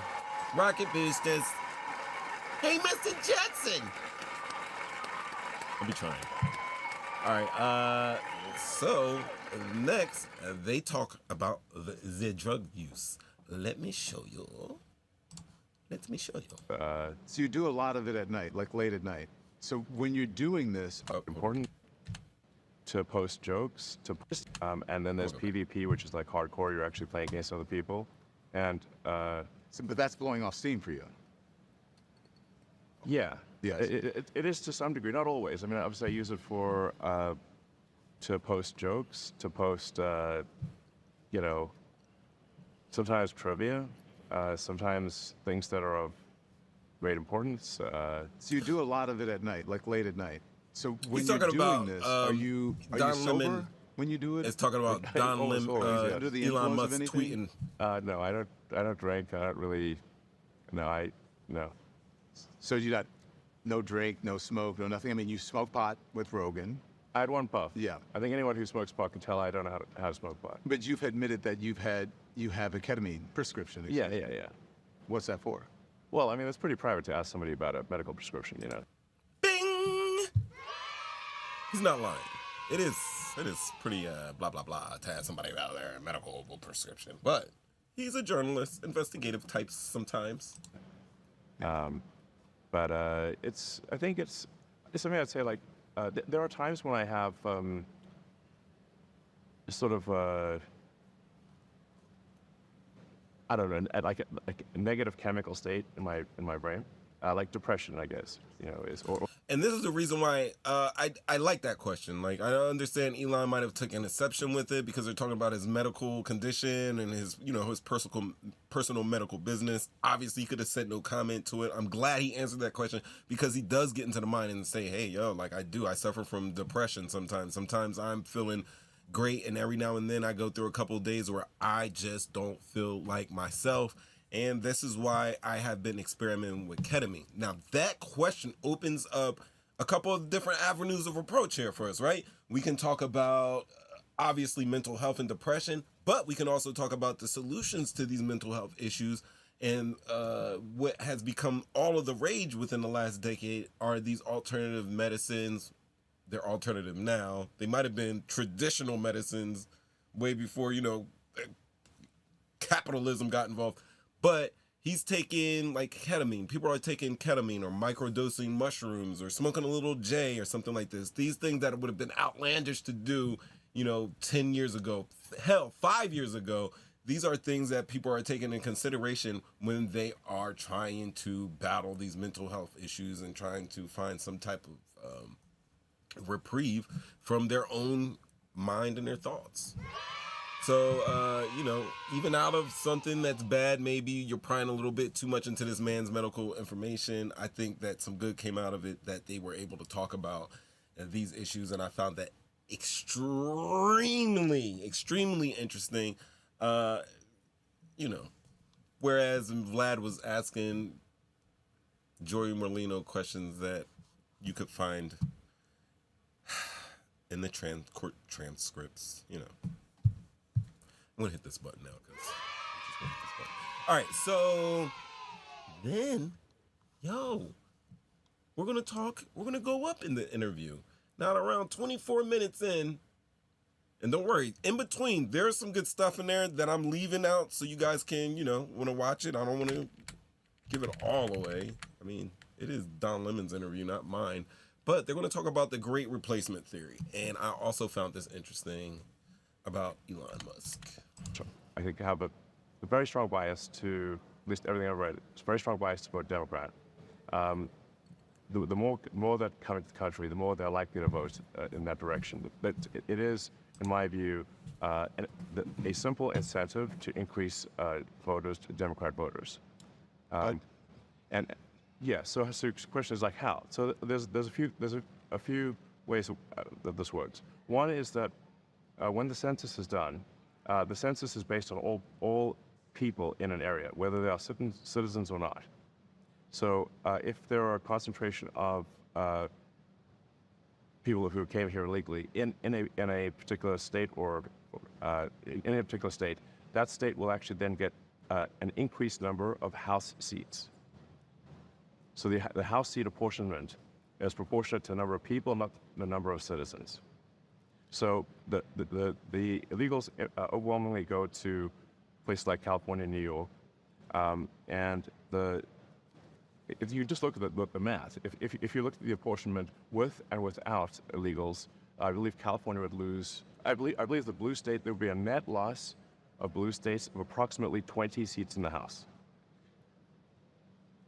This also applies to the Electoral College. So you say, like, well, this also applies to electing the president, because the electoral votes are also done by apportionment the same way that House seats are done. But the reason, Elon, the Electoral College is in place is to balance that, is so that doesn't happen. So what you're saying about it is the exact opposite of the reason why the Electoral College is there. Okay, so what's happening now is they weren't talking about DEI. They were talking about what we call the Great Replacement Theory. Man. All right. So lately, the GOP and right-wingers have been talking about Great Replacement Theory. This is not the first time I've heard of Great Replacement Theory, though. The first time I absolutely positively heard about Great Replacement Theory wasn't by someone that was on the conservative side. It was, in fact, a Democrat, and his name is I wouldn't call him a Democrat. He's worked with the Democratic Party. He worked in the Carter administration, and he helped author the affirmative action policy bill back in the 70s. His name is Dr. Claude Anderson, and he was actually the person that I first ever heard talking about the Great Replacement Theory. And he did a show on, there used to be a TV evangelist named Dr. Price. I think that's what I would probably call him, Dr. Price. Dr. Price used to have a show, and this would be in the 90s. He would have a show. So I'm believing Claude Anderson came on Dr. Price's show and used his big mega church to convey this message. And basically he said that the black population would be replaced by immigrants, whether illegal or not, just coming over and, going through the process and everything like that. He said that, and my fast is starting right now. He said that blacks would basically be replaced by immigrants. He said this 30 years ago. Now Elon Musk and the right wing are also talking about this Great Replacement Theory, and they're talking it as a way that the Democrats are going to eat up votes from the GOP. Now Don Lemon pushes back and says, hey, listen, these people can't vote if they're not even citizens of the United States. They can't vote. And then Elon Musk counters back and says that no, they do matter and the population matters, because for census purposes, this area that are receiving an influx of immigrants are going to get in return more congressmen, which means that you have a greater power of passing laws and policies in United States government. Boom. Even though each state has 2 senators, the amount of congressmen that you have voting depends on the population of your state. So I think we're around 430 some odd. I think last time I remember it was like 436 congressmen out there. That's a quick Google. That's a quick. If Will's in here, I think Will knows that. He teaches politics, right? Or it's like 342. Hold on, let me see. How many Congress members are there? Oh, shit. 535 members of Congress. Oh, no. Sorry. 435. There we go. They put 535 because they include the Senate. Will says 434. Google is saying there we go. 435. There we are. Then you add 100 members of the Senate, you get the 535 total members of Congress, but 100 serve in the U.S. Senate. 435 serve in the U.S. House of Representatives. How long do members of Congress terms last? Anybody? Anybody? Members of the House of Representatives serve 2-year terms, and they are considered for re-election every even year. Oh, it's an even year, 2024. See if your congressman is rooting. All right, so that was a little kickback there. But, like I said, before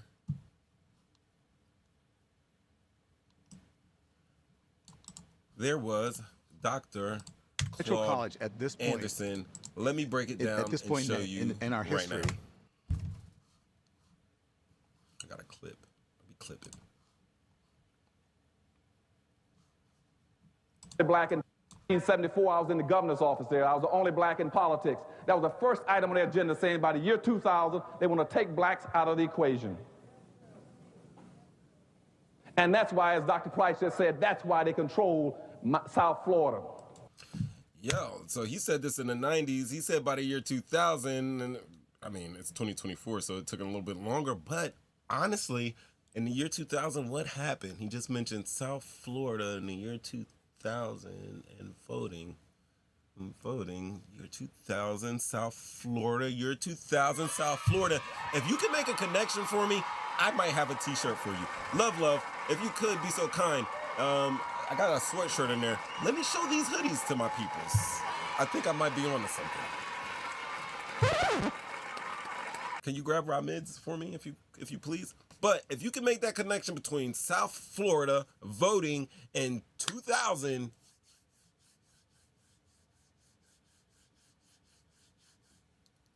I got a present for you.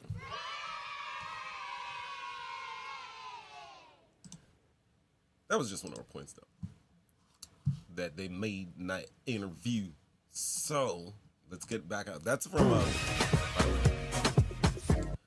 Powernomics. That's from Powernomics. Claude Anderson, a lot of things. I think you can get Powernomics on PDF off of Google if you search Dr. Claude Anderson Powernomics. Yeah. All right, so they're having a back and forth. Elon, they talked about the Great Replacement Theory, and then they're going to talk DEI at 4314. Thank you. And I am about to show you people. You call in 313-825-855.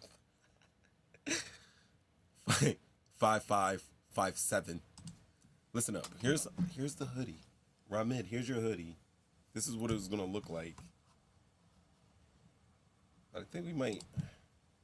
Hold on, let me take my GoonSquad down. Where is it?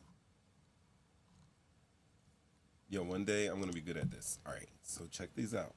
You see that? You see how crispy that's looking? It's not like this one. This one, because I got the glowy. I couldn't glowy. It wasn't coming out right. So, boom, we did that. Same old thing. We just went better. Oh, heads up. When you throw your head up and you put your hoodie on to tell the world to leave you the F alone, you can see the logo. I got it on the head logo. There's nothing on the back on this one, but you also get the QR code. So no matter where you go, just snap down on your wrist and you can be talking to your boy real quick. Thank you.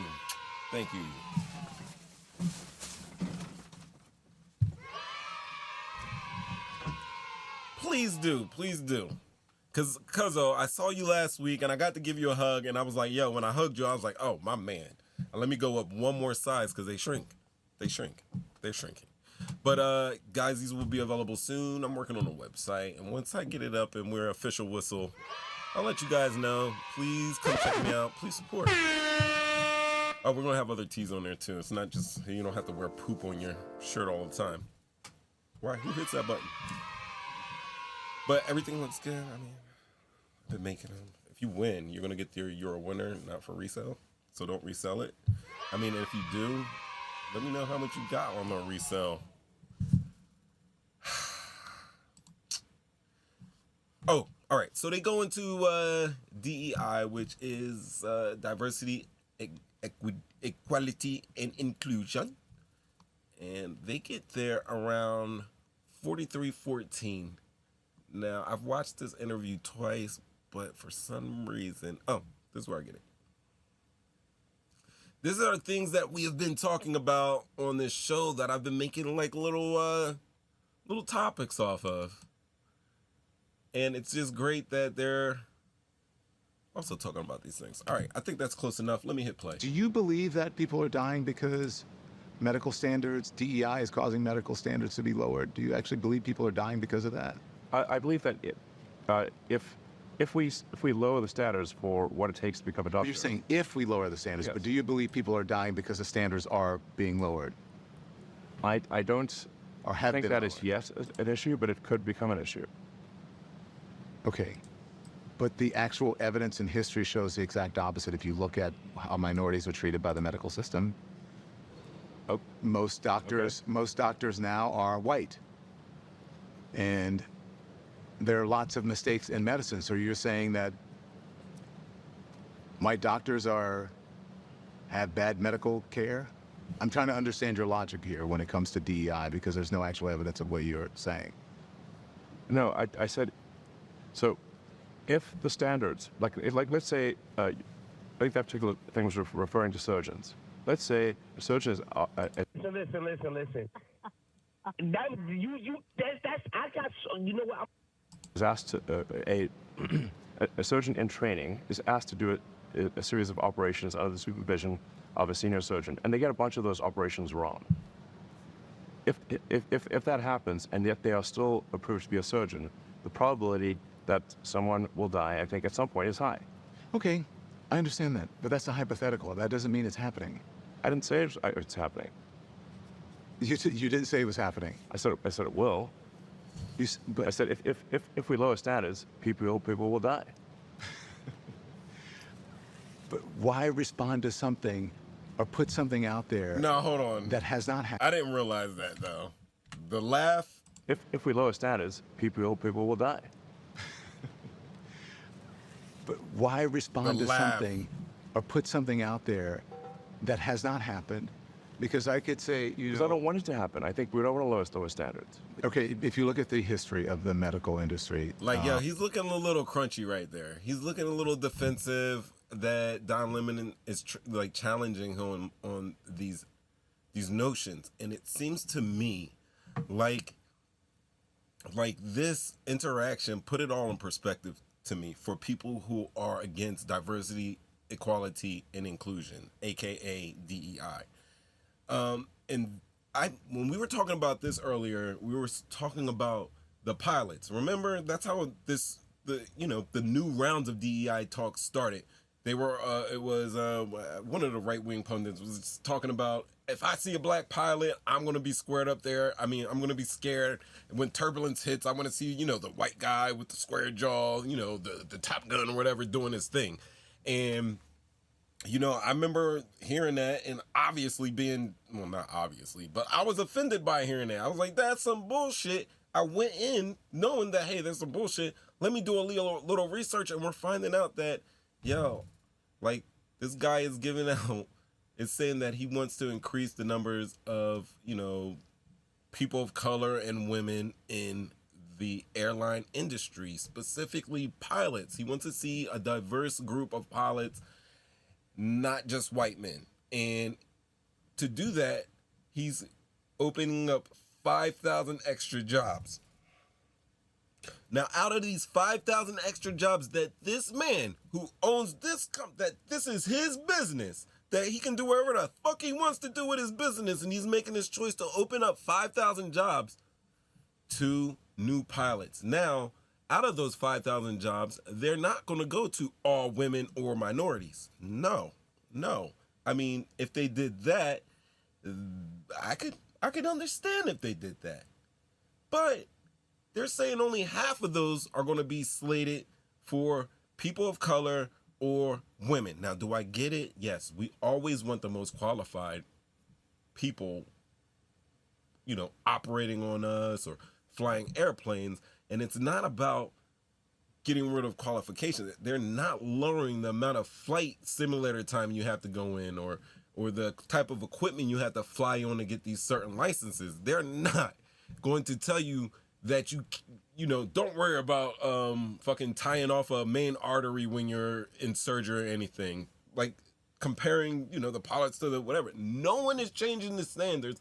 They are just opening up opportunities for people who would not normally get those opportunities to apply and see what the fuck they're made out of. And out of those 5,000 pilot jobs, 2,500 were already slated for white male pilots. The other half went to everybody else, you know.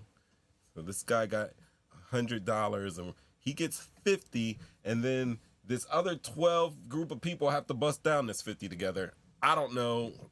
It doesn't sound fair on my side, but if I was fucking Elon complaining about this, I would feel stupid. For people who usually get overlooked, for people who have the aptitude but not the access to do some of these things, you know? Why not? Why not? So, yeah, basically that's what we're talking about, DEI. This is when it gets kind of stupid from here. From here on out, Elon gets gangster on him. They're going back and forth. You know, they were talking about roadsters and it was all cool earlier up in the game. Then it gets a little contentious and we're talking about DEI now. He's talking about trans rights. He's talking about civil rights.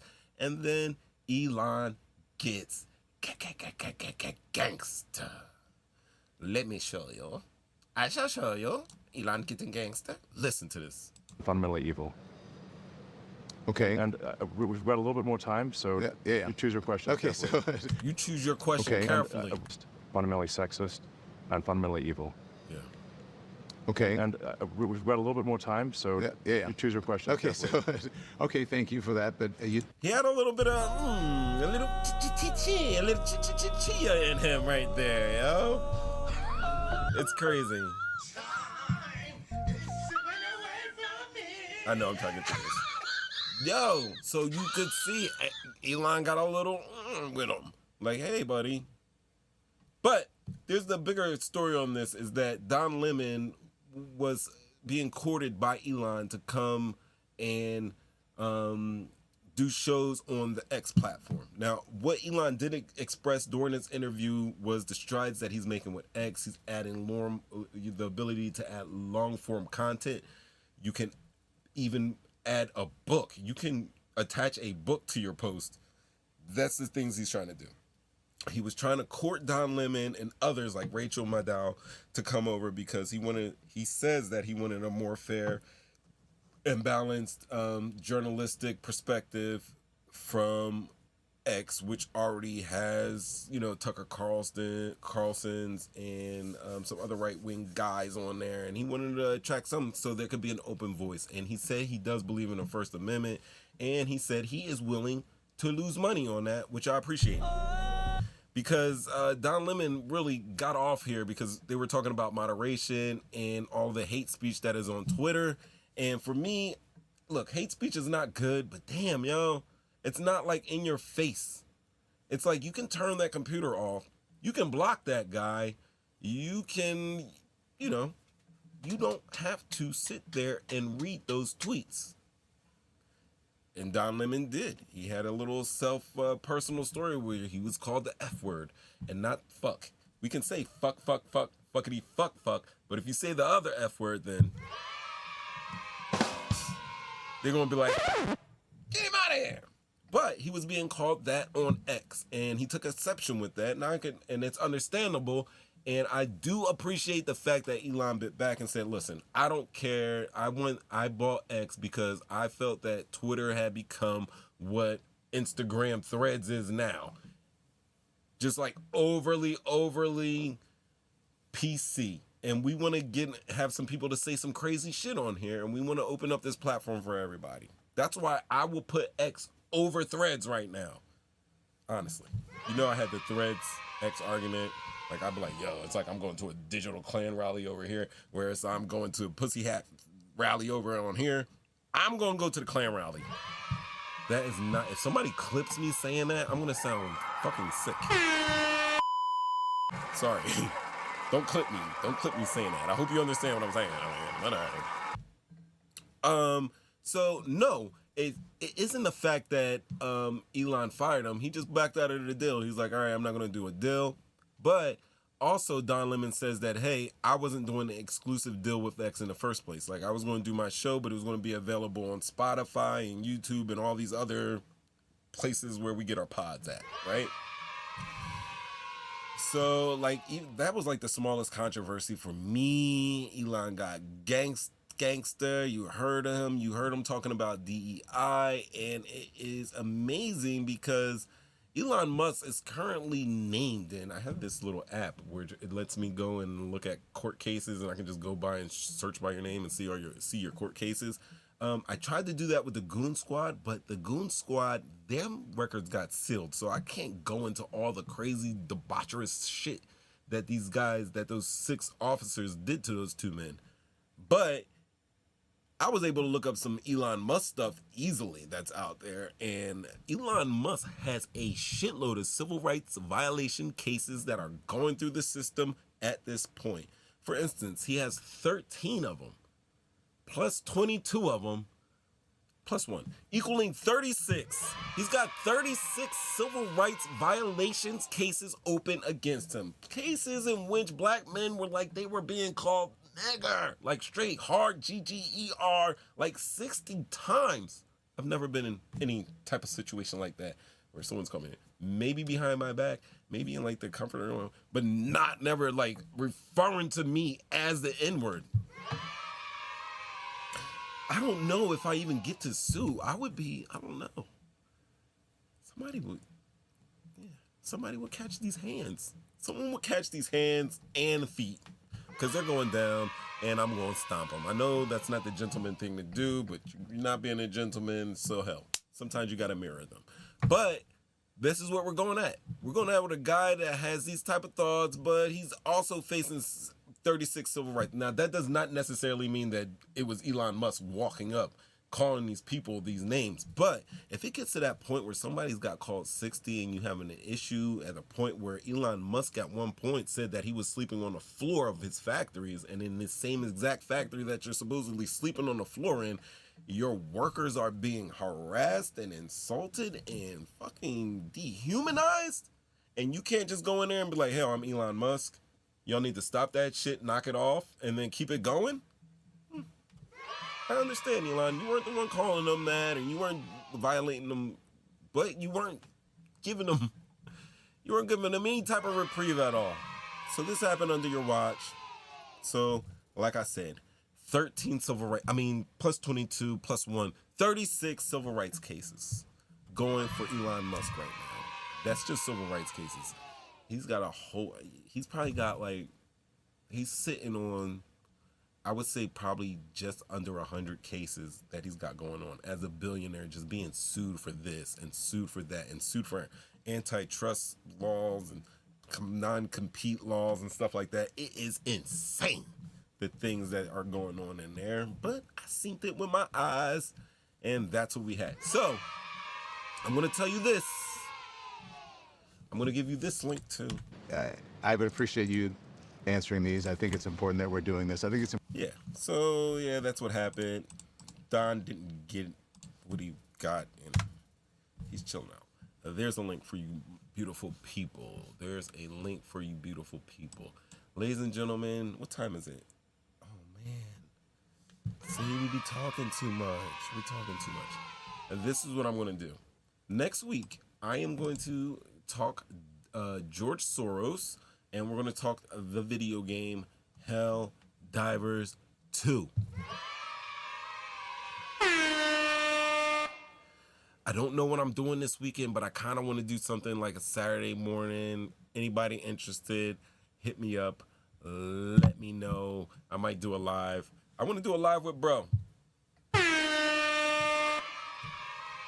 Richard Hatcher got called one in the military. Richard Hatcher, that's amazing because I didn't get called one per se in the military, but I got into it with this guy when I was in Arizona at AIT, and I don't know. He was messing with me out of nowhere. He said something to me, and like he had no business even talking to me, and the way that he was talking to me was like off kilter. So, and you know, I'm a young man, boom, with a 16-pack, you know, out in the desert, and I got in his face like, yo, well, what is it? What is it? And he just looking at me, and I was like, yo, it hit me.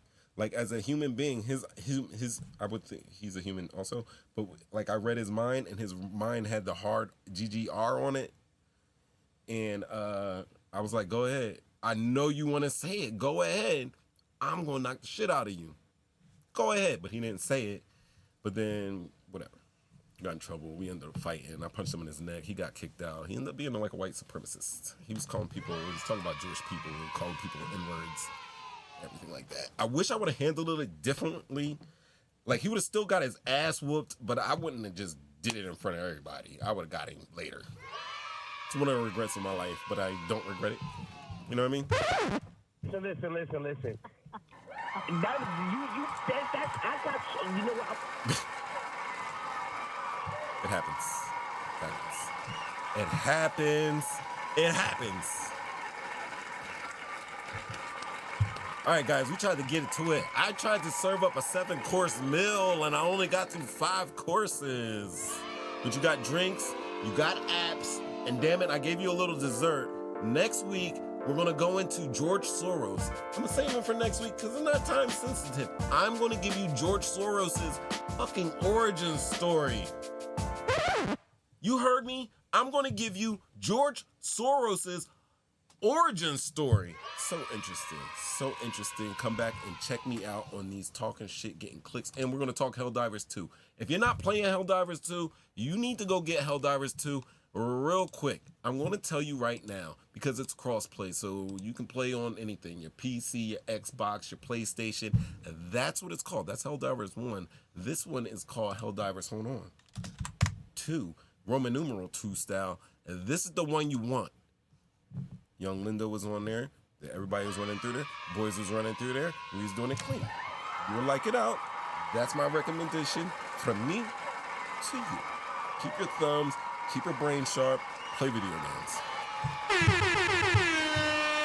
Everybody, I appreciate you. We talked about the Nickelodeon, these sick niggas at Nickelodeon.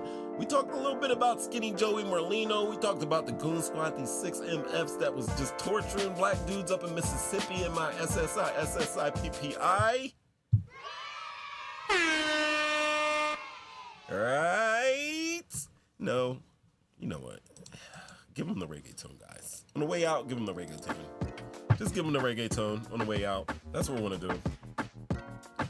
Anyway, I appreciate everybody for coming out. Yo, don't forget to hit like, share, subscribe. Please, let me get a like.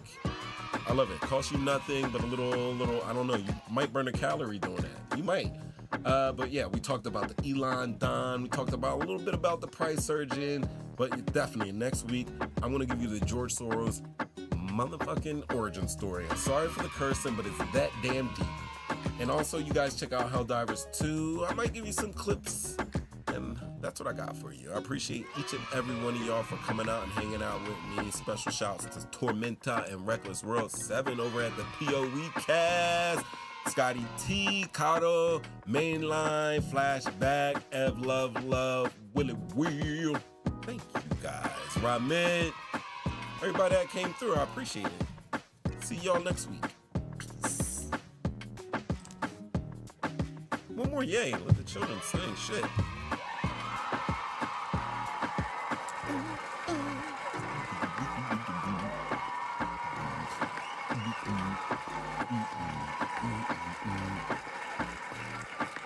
shot that man in his mouth.